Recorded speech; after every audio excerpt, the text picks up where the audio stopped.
What you believe about the future shapes your attitude and behavior today.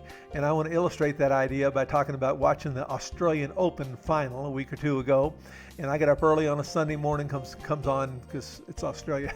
It comes on in the middle of the night, and so I don't get up and watch it. But anyway, I got up early that morning, about 5:30, if I remember, to check on how my buddy Rafa had done. And sure enough, he is still on. And so I get up and I watch that final set. And even though you're not a tennis fan, and this may not be that interesting to you, indulge me to watch the last 30 seconds of this match, all right?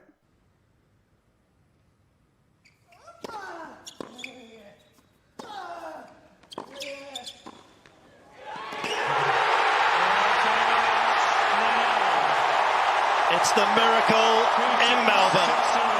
6-4, 6-4, 7-5.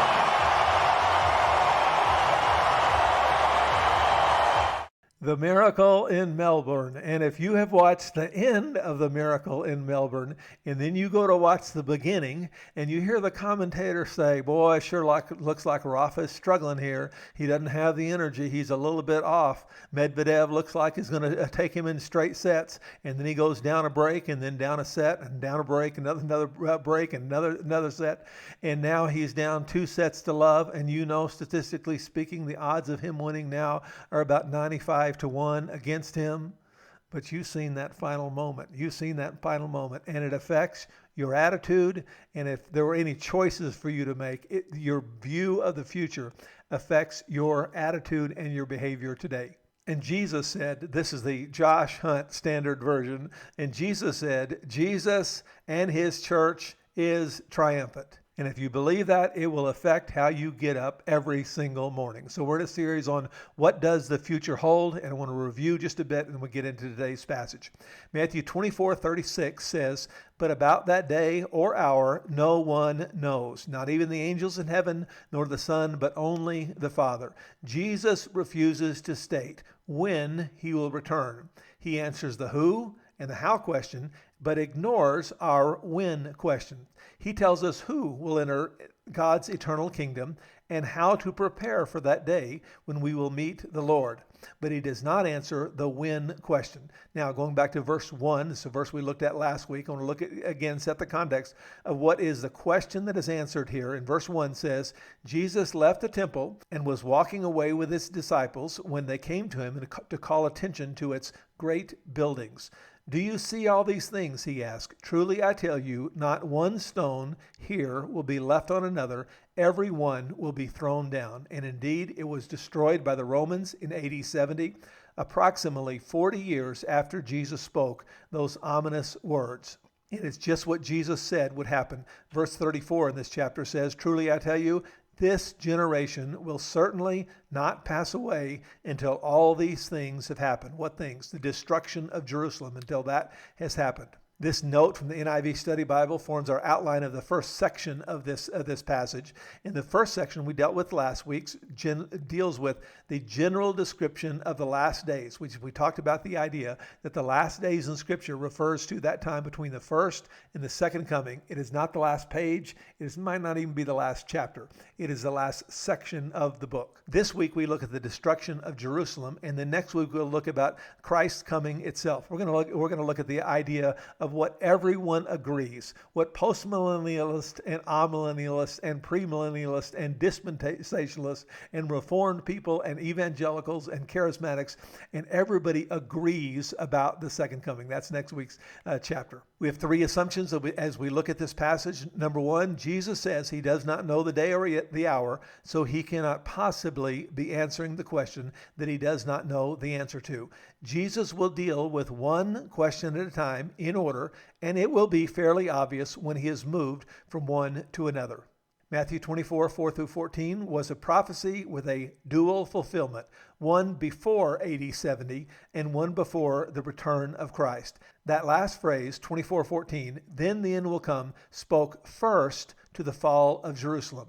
In verses 15-20, the focus on the fall of Jerusalem intensifies, and secondary issues, that is, the second coming, recedes as a result. These verses are urgent and require decisive action. And let me just say to you up front, that is where we're heading. That is the application we want to deal with. That these verses are urgent and require decisive action. So today's passage, and let me remind you, as it was last week, when you see this Bible in the background of this graphic, that means we're in the text itself, and we're going to walk through one verse after another. Anyway, beginning in verse 15.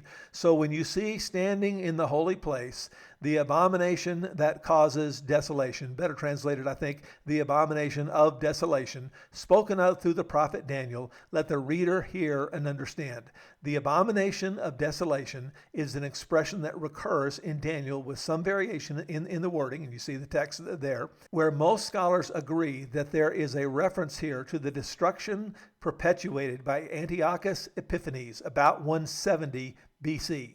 When he, Antiochus Epiphanes, built an altar to Zeus in the temple and offered swine and other unclean animals as a sacrifice. This is recorded in the book of Maccabees. It's, of course, part of the Catholic Bible, and we don't see that as the inspired Word of God. And we don't see it in the inspired Word of God, by the way. It's because the Jews don't see it as the inspired Word of God, and we just follow their canon. But we do see it as good, reliable history of this period between the end of the Old Testament and the beginning of the New Testament. And it records a good deal of history, and one of those is about Antiochus Epiphanes. The Roman army that is to come, that will destroy Jerusalem in AD 70, the writer is saying here. The Roman army is the abomination that causes desolation. They were an abomination because the army carried images essential to emperor worship. Idols in tow, they besieged the city. They starved the people. They breached the walls. They torched the city. They smashed the temple. They slaughtered innocents and combatants alike. And when this happened, Jesus said, then let those who are in Judea, more or less we might say the county, those of you who are out in the country, flee to the hills, flee to the mountains. The cross-reference of the same passage in Luke says, when you see Jerusalem being surrounded by armies. When is Jesus talking about here? He's not talking about his second coming. He's talking about when you see Jerusalem being surrounded by armies in AD 70, you will know that its desolation is near. Then let those who are in Judea flee to the mountains. Let those who are in the city go out, and let those who are in the country not enter the city. Let no one on the housetop go down and take anything out of the house. Let no one in the field go back and get their coat. If a man was taking his ease on his housetop, and there received the signal that the dangerous time had come, and that he should lose no time in escaping, it would be natural for him to think about some of his valued and easily portable possessions, and to go down into the interior of the house and fetch some of those things. Jesus tells him not to do it. The danger, he prophesies, is great. The need for flight is urgent. No time should be lost. And again, the application we're getting to is there comes a time in life for urgent and decisive action. Better to lose one's portable possessions than to lose one's life. Going on, verse 19, how dreadful it will be in those days. What days are we talking about? The destruction of Jerusalem. How dreadful it will be in those days for the pregnant women and for nursing mothers. This prophecy, this warning, speaks to the fall of Jerusalem and only to the fall of Jerusalem. Its prime commands cannot possibly apply to Jesus' return, because when he comes, it will be utterly pointless to flee to the mountains. Indeed, Revelation says unbelievers will wish to be buried under the mountains on that day. Why would a believer want to flee anyway? And how could it be worse for mothers at Christ's returns, or worse if he came on a cold winter day? But it is imperative to flee at once. That's the big idea. There comes a time for decisive action. It is imperative to flee at once from a vengeful army, and cold and children do compound troubles of that flight. But they have nothing to do with the second coming. How do we know? Well, this is what the Bible says about the second coming. 1 Thessalonians 4:16 through 18. When that happens, the Lord himself will come down from heaven with a loud command, with the voice of the archangel, and with the trumpet call of God. The dead in Christ will rise first. After that, we who are still alive, who are left, will be caught up together with them in the clouds, and to meet the Lord in the air. And so we will be with the Lord forever. And so when the Lord comes, there'll be 5 things that happen. Jesus will step onto the porch of heaven.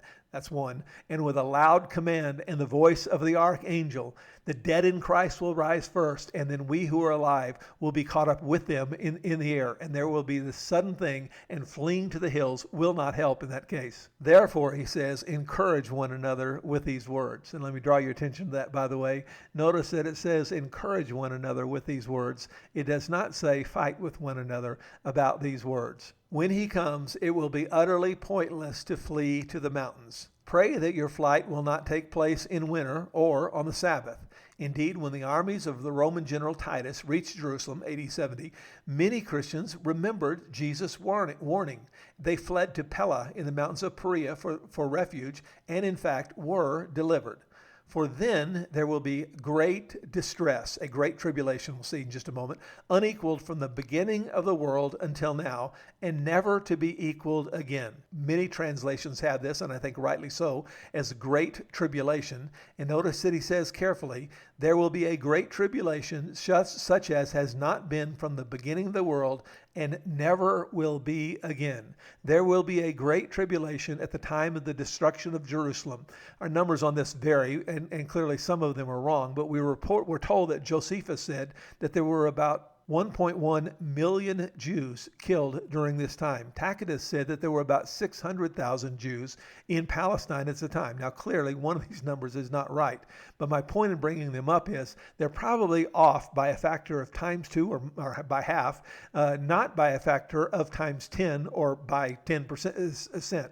In other words, let's just imagine those numbers are reversed. And in fact, there are 1.1 million people living there, and 600,000 of them, half of them died. That may be closer to correct. The point is, it will be a terrible devastation. And Jesus said, there will never be a tribulation like this ever, ever, ever again. If those days had not been cut short, no one would survive. But for the sake of the elect, those days will be shortened. And again, what is the application? The application is this. There comes a time in our life, as it came a time for those who lived in Jerusalem in AD 70. There comes a time in our life to take urgent, decisive action. There comes a time when the time to act is now. Again, quoting Doriani, these verses are urgent and they require decisive action. And this is the message of Scripture all through the Bible. Let's look at a few other passages.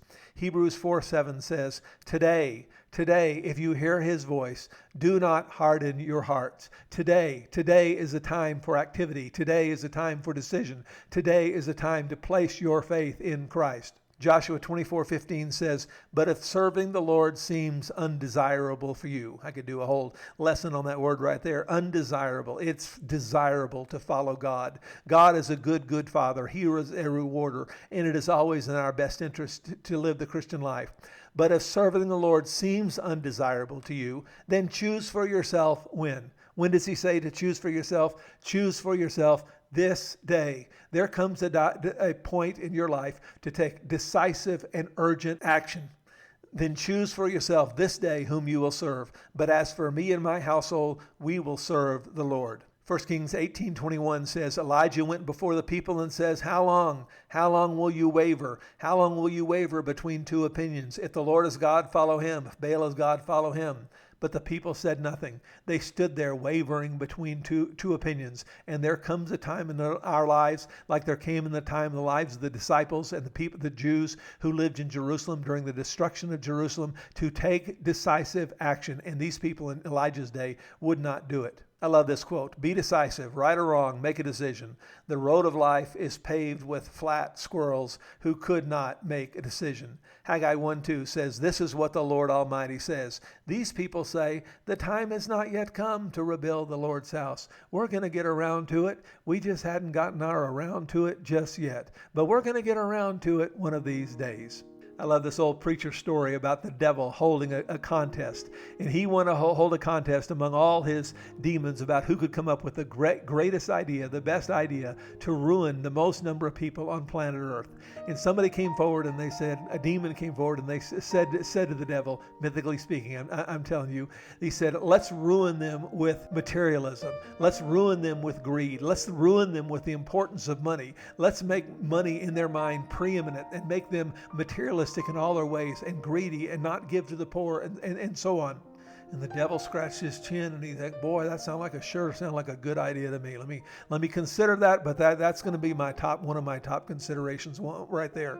And one of the other demons came forward and said, Satan, Master Satan, I have another idea. I have a better idea. The power of greed is not quite strong enough, and I have an even better idea. And that is, let's ruin them with sexuality. Let's ruin them with prostitution. Let's ruin them with pornography. Let's ruin them with the desire for sex outside of marriage. This is a strong, strong desire, and we can use this, we can twist this, and we can turn this against people, and we can ruin many, many lives because of this.